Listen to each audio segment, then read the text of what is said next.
Dear students, ये है आपका इंग्लिश का पेपर जो 9th क्लास का हुआ है। चलिए इसके क्वेश्चंस के आंसर देखते हैं। और यहाँ पे जो आपका पैराग्राफ है ये रास बिहारी बोस के बारे में है, जिन्होंने फ्रीडम फाइटिंग की थी और उन्होंने क्या क्या निर्माण किया था, क्या उनका अपना योगदान था, ये सब चीज़ें इसमें बताई गई हैं। और इससे रिलेटेड जो क्वेश्चंस पूछे गए हैं उनके आपको आंसर्स देने हैं। तो पहला जो क्वेश्चन है उसकी बात करें, और यहाँ पर 10 क्वेश्चंस आपसे पूछे गए हैं। 10 क्वेश्चन एक एक नंबर कैरी करते हैं और आपको यहाँ से मिलने वाले हैं 10 नंबर। पहला जो क्वेश्चन पूछा गया, हु वाज रास बिहारी बोस। अगर आप पहली लाइन ही देखते हैं इस पैराग्राफ का तो आपको ये मिल जाएगा आंसर कि कौन था रास बिहारी। यहाँ देखिए, Ras Bihari Bose was one of the greatest freedom fighter from Bengal. तो ये इसका सीधा सटीक आंसर हो जाता है, इसमें आपको कुछ करना जरूरी नहीं था, बस इस आंसर को आपको लिख देना था। ये पहले का आंसर आपका जो है हो जाएगा। तो जिसने भी ये पहले का आंसर टिक किया है उसका आंसर यहाँ पे सही हो जाता है। ठीक है, तो यहाँ पर जो है यहाँ से लेकर के यहाँ तक फर्स्ट क्वेश्चन का आंसर जो है आप बना सकते हैं। डायरेक्ट लिखना है, इसमें कुछ भी चेंजेस करने की जरूरत नहीं है आपको। नेक्स्ट जो क्वेश्चन है उसको देखिए, वेयर वाज रास बिहारी बॉस पोस्टेड। तो ये रास बिहारी रास जो है कहाँ पोस्टेड था, तो यहाँ पे देखिए थोड़ा सा आप नीचे जाएंगे एक और लाइन पे, तो यहाँ पे तो फॉरेस्ट रिसर्च डिपार्टमेंट देहरादून जो है ना, यहाँ पे पोस्टेड था। तो Ras Bihari Bose was posted as a clerk in the forest research department Dehradun. तो ये जो है मेन, आप अगर आप केवल फॉरेस्ट रिसर्च डिपार्टमेंट देहरादून भी लिख देते तो आपका दूसरा नंबर भी क्वेश्चन यहाँ पे सही हो जाता था। 2 नंबर का क्वेश्चन का आंसर यहाँ पर है आपका। ठीक है, इसके बाद देखिए तीसरा प्रश्न, इसमें पूछा गया है what was he prepared for. तो वो जो है किसके लिए प्रिपेयर कर रहा था, तो वो जो प्रिपेयर कर रहे थे वो taking risk for the freedom of Motherland. यानी कि प्रिपेयर किसके लिए था, तो उनका प्रिपेयर था फ्रीडम मूवमेंट जो चाहते थे, और वो चाहते थे क्या, he was taking any risk for the freedom of the Motherland. अपनी मातृभूमि की जो है किसके लिए, आज़ादी के लिए जो है वो कोई भी रिस्क लेने के लिए प्रिपेयर कर रहे थे। ही वॉज प्रिपेयर्ड, देखो यहाँ पे लिखा हुआ है ना, तो यहाँ पे हम क्या लिख देंगे, he was prepared for taking any risk for the freedom of the Motherland. तो यहाँ पे जो है थर्ड ऑप्शन जो है यहीं से आपका, जैसे जैसे पैराग्राफ खत्म हो रहा है वैसे वैसे आप देख रहे हो आंसर्स मिलते जा रहे हैं। इसके बाद जो नेक्स्ट क्वेश्चन है, four, why did he leave India. तो उसने इंडिया को क्यों छोड़ा ये आपको बताना है। तो ही लेफ्ट, हमारा लीव क्या हो जाएगा, लेफ्ट हो जाएगा। ठीक है ना, ये चेंज हो जाएगा। तो ही लेफ्ट इंडिया। अब इसका रीजन क्या है, because he was charge in India with case of conspiracy and a reward was declare for his arrest. और उसके लिए क्या है, एक जो है इनामी घोषणा भी कर दी गई, भाई इसको पकड़ोगे तो हम इनाम देंगे। तो यहाँ पर आप देखोगे तो ये भी आपको मिल जाएगा इसी पैराग्राफ के अंदर, कि उसने जो है देखो, India with a case of conspiracy, ठीक है, और as he was declared for the arrest, a reward is declared for the arrest. तो इसलिए उसने क्या है, इंडिया को छोड़ दिया। ही वॉज चार्ज इन, तो यहाँ सारी चीज़ें लिखी गई है, बस आपको थोड़ा सा मेहनत करके हल्का सा इसको टर्न कर देना अपने हिसाब से। तो यहाँ पे क्वेश्चन नंबर 4 का आंसर आपको देखने को मिल रहा है। क्वेश्चन नंबर 5 देखिए, what important work did he do for the revolutionary movement of India. तो जो क्रांतिकारी आंदोलन थे उसके लिए जो है वो इम्पोर्टेंट वर्क उसने क्या किया ये आपको बताना है। तो उसने क्या करा, उसने एक मूवमेंट जो है स्टार्ट किया बंगाल टू नॉर्थन इंडिया। ठीक है ना, तो ये आपको लिख देना था। तो यहाँ पर ये भी आपको आंसर दिया गया है, क्योंकि इसने आपको जो है हर चीज़ इस क्वेश्चन के अंदर, यानी कि आपके पैराग्राफ के अंदर पूरी चीज़ें दे रखी है। यहाँ पे देखिए, revolutionary movement from Bengal to northern India जो है उसने इंट्रोड्यूस किया था। तो ये जो है इसका आंसर आ जाता है, यह तो आपका 5th नंबर का आंसर। तो इस तरह से सारे आंसर्स दिए गए हैं, बस आपको थोड़ा सा पैराग्राफ को ढंग से पढ़ना था। और मैंने हमेशा बताया, अगर आप रीडिंग करना नहीं सीखते हो तो रीडिंग जो है ना आपके लिए मुसीबत बन जानी है, और ये होगा आपके लिए नुकसान। तो रीडिंग करना सीख जाइए, अभी भी समय है। जैसे जैसे आपकी क्लासेस बढ़ती जाएंगी, जैसे जैसे आप 10th में जाओगे तो आपकी रीडिंग और मुश्किल होगी, 11th में जाओगे तो और थोड़ी सी मुश्किल होगी। सपोज करिए कि आप अभी, आपकी रीडिंग जो है 50% की स्तर पे है, मतलब 50% के स्तर पे है, यानी कि आपकी रीडिंग जो है 8th क्लास का बच्चा भी पढ़ सकता है, और 9th में तो आप हैं ही। लेकिन जब 10th में जाओगे तो 10th क्लास की जो रीडिंग है वो 9th से जो अभी आप पढ़ रहे हैं इससे ज़्यादा हो जाती है, अप्रोक्सीमेटली 70% के आसपास चली जाती है। और 70% के बाद में जाने पर आप जब से ही 11th में जाओगे तो 70 से ये 80% 10% फिर इम्प्रूव हो जाती है, और थोड़ा सा और जा करके जब 12th में आप जाओगे तो ये 100% इम्प्रूव होकर के कठिन शब्दों का इस्तेमाल किया जाएगा जो आपके समझ से परे होंगे जब तक आप रीडिंग सीखते नहीं हो। तो ये चीज़ आपको थोड़ा सा ध्यान रखना है। इसके बाद जो नेक्स्ट क्वेश्चन देखिए, 6th, why did the Japanese government pass on extradition order. तो उसने क्यों पास किया था, इसका रीज़न क्या था? तो उसका रीज़न क्या था एक्सट्रेडिशन ऑर्डर पास करने का? हैज़ डिलीवर्ड ए पहली speech in Tokyo against the Britain. उसने क्या करा था, एक स्पीच दिया था ब्रिटेन में, ठीक है ना। तो ये चीज़ आपको बस लिख देनी थी कि उसने स्पीच जो है वो ब्रिटेन के खिलाफ दिया था, अगेंस्ट ब्रिटेन इन टोक्यो। तो हम कह सकते हैं अगेंस्ट ब्रिटेन, ब्रिटेन ही लिखना है हमारे को, क्योंकि ये आपका यहाँ पे आपको ये लिख नहीं सकते हो। तो यहाँ पे आ जाएगा Britain, against Britain in Tokyo. तो ये जो है इसका आंसर हो जाता। इसके बाद देखिए नेक्स्ट क्वेश्चन जो है इसमें पूछा गया, व्हाई डिड जापानीज गवर्नमेंट, ये तो आपका 6th हो गया। To whom did he get married. तो उसने जो है किससे शादी की थी? तो उसने मैरिड की थी, मैरिज जो उसकी हुई थी वो हुई थी टॉस्किको से। तो यहाँ पे देखो, यहाँ पे लिखा हुआ मैरिड टू टॉस्किको। तो ये बस आपका, ये कौन थी? जापानी सिटीजन थी, यानी कि वहाँ की मूल निवासी थी, ठीक है। तो ये हो गया आपका इसका आंसर, जापानीज सिटीजन है। He married to Japanese citizen और एंड हर नेम वाज टोशिको। इसके बाद जो नेक्स्ट क्वेश्चन है देखिए यहाँ पर, when did he join Indian freedom movement. तो आप देखोगे पैराग्राफ में लिखा है 1911 आई थिंक, देखोगे, देखो ये रहा, इसने मूवमेंट जो है 1911 में ज्वाइन किया था। तो यहाँ पे 1911 डेट डाल देनी थी, ये इसका आंसर हो जाता। नेक्स्ट है, locate the word in the passage that mean the following. अब आपको पैराग्राफ से वो वर्ड बताने हैं जिसका मीनिंग ये होता है। सबसे पहले डिस्गुइश। डिस्गुइश का मतलब होता है आपका क्या हो जाएगा, कंसिलमेंट। तो यहाँ पे जो आपका लिख देना था, ये आपको पैराग्राफ से लिखना था कंसिलमेंट, ये आपको पैराग्राफ में दिया हुआ है। और इस तरह से इस्टेब्लिश जो होता है, यानी कि जिसको हमने स्थापित किया होता है, उसको हम फाउंडेड बोलते हैं, फाउंडेड, ठीक है। तो यहाँ फाउंडेड भी स्थापना होता है, तो फाउंडेड जो है इसका आंसर हो जाता है। नेक्स्ट जो क्वेश्चन है देखिए, फिर से आपको पैराग्राफ दिया गया है, 10 नंबर यहाँ से भी हासिल करने वाले हैं आप। तो सब कुछ आंसर जब लिखा हो तो हासिल करने में कोई बुराई नहीं है, और आसानी से आप ये कर सकते हैं। यहाँ पे जो देखिए पहला क्वेश्चन जो है, what did the Thar region see. तो यहाँ पे क्या आंसर हो जाएगा पहले क्वेश्चन का? तो थार रीजन सी जो है यहाँ पे आप देख सकते हैं, इसी के अंदर पैराग्राफ के अंदर ही इसका आंसर है। यहाँ पे देखोगे आपको मिला हुआ है answer, the third desert region. 100 की जगह आपको सी पूछा है तो 100 हो जाएगा, the desert kingdom of Mewar. तो बस इतना ही आपको लिखना था, ये आपका आंसर हो जाता पहले क्वेश्चन का, ठीक है। आते हैं नेक्स्ट क्वेश्चन पे। देखिए दूसरा क्वेश्चन है, name the cities that fell in two region of kingdom of Mewar. अभी अभी हमने लाइन पढ़ी, उसी में किंगडम ऑफ मेवार लिखा हुआ है। किंगडम ऑफ मेवार में कौन कौन से सिटीज थे आपके? जोधपुर, जैसलमेर एंड बीकानेर। तो ये आपका हो जाता सेकंड क्वेश्चन का आंसर, ठीक है। नेक्स्ट जो क्वेश्चन है देखिए यहाँ पर, इसमें पूछा गया आपसे, what is that divided Rajasthan into 2 parts.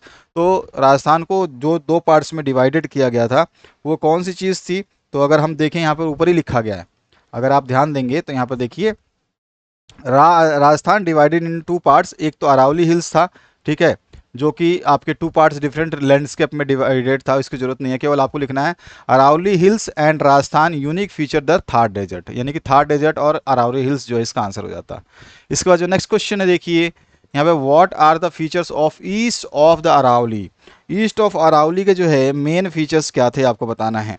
तो यहाँ पर भी आप अगर देखना चाहें फीचर्स को, तो फीचर्स देखिए ध्यान से, यहाँ पे बोला गया है जो अरावली का फीचर था, यहाँ देखिए Aravalli hills divided into 2 different landscape.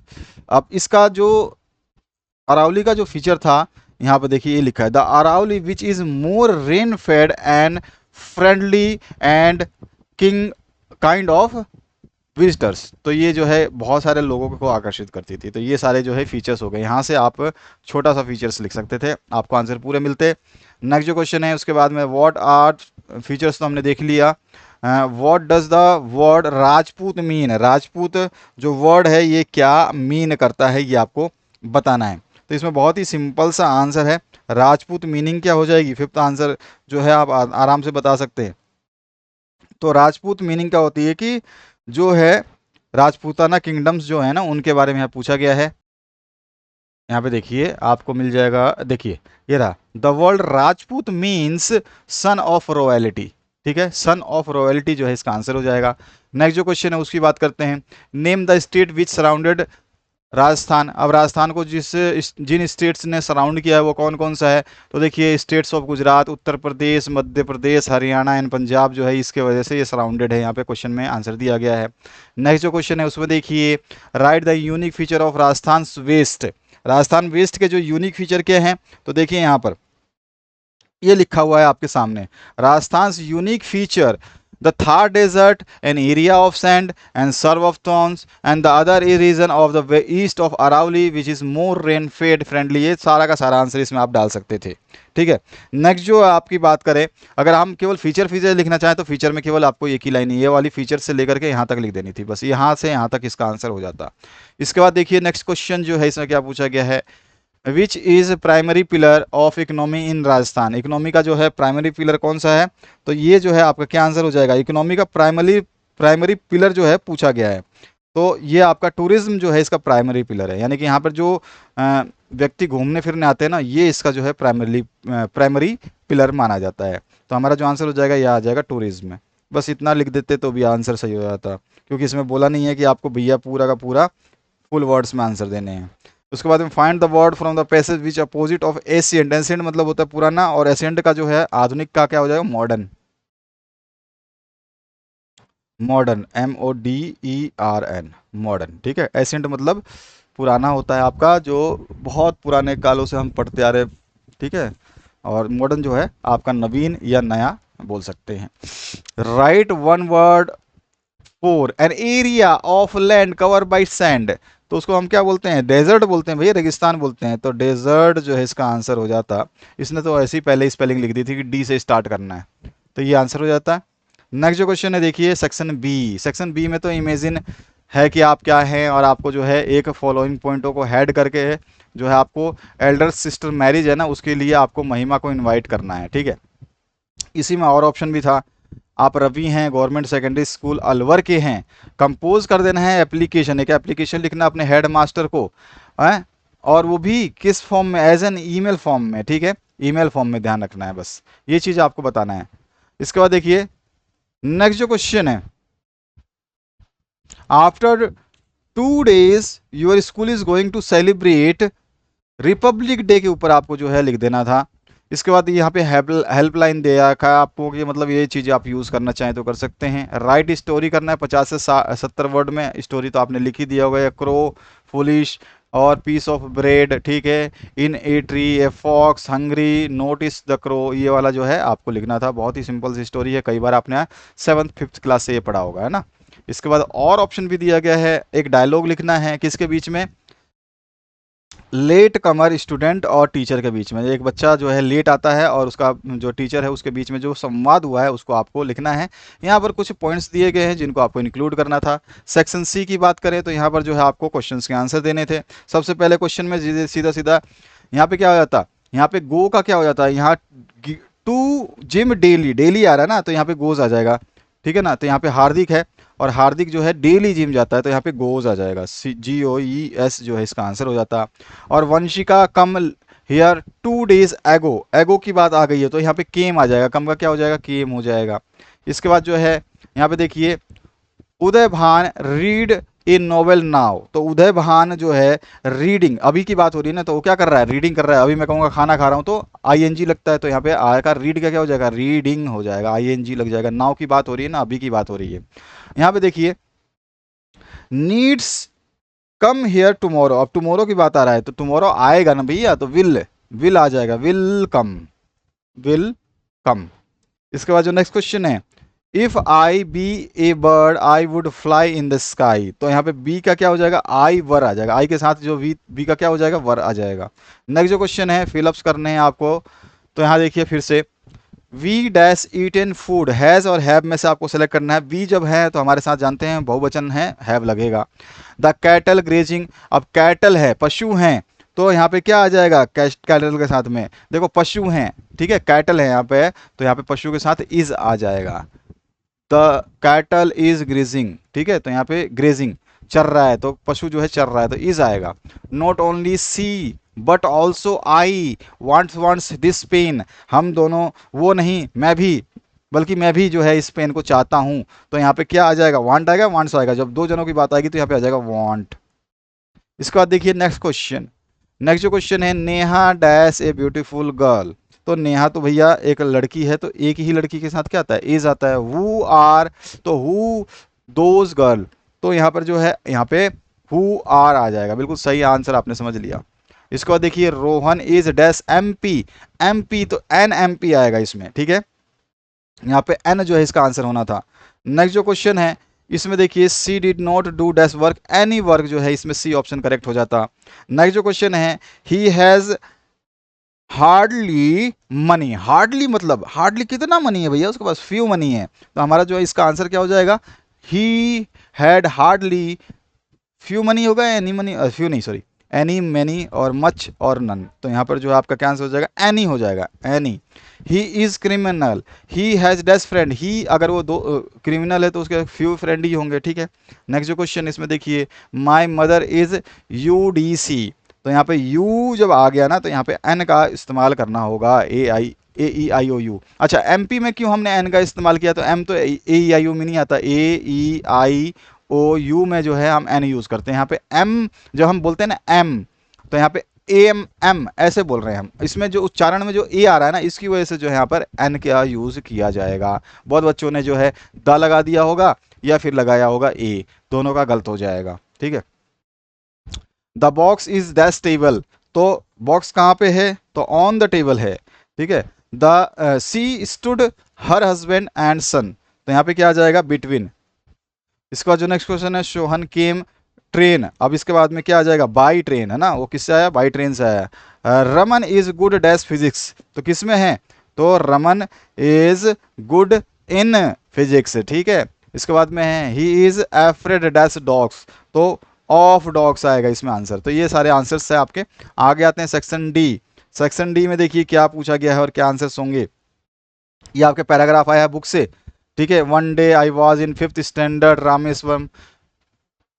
अब यहाँ पे देखिए इसका पहला जो प्रश्न पूछा गया, what did the new teacher ask the author to do, तो उसने क्या बोला था, तो उसने to sit on the last bench of the class, क्या बोला था, टू सिट, क्या करने को बोला था, to sit on the last bench of the class. अब नेक्स्ट जो क्वेश्चन है, what could the new teacher not stomach यानी कि टॉलरेट, क्या नहीं करता था वो टॉलरेट, तो वो जो है a Hindu priest son sitting with Muslim boy, उसको टॉलरेट नहीं करता था। एक हिंदू जो है प्रीस्ट का बच्चा मुस्लिम बॉय के साथ सिटिंग कर रहा है, ये उसको टॉलरेट नहीं करता था।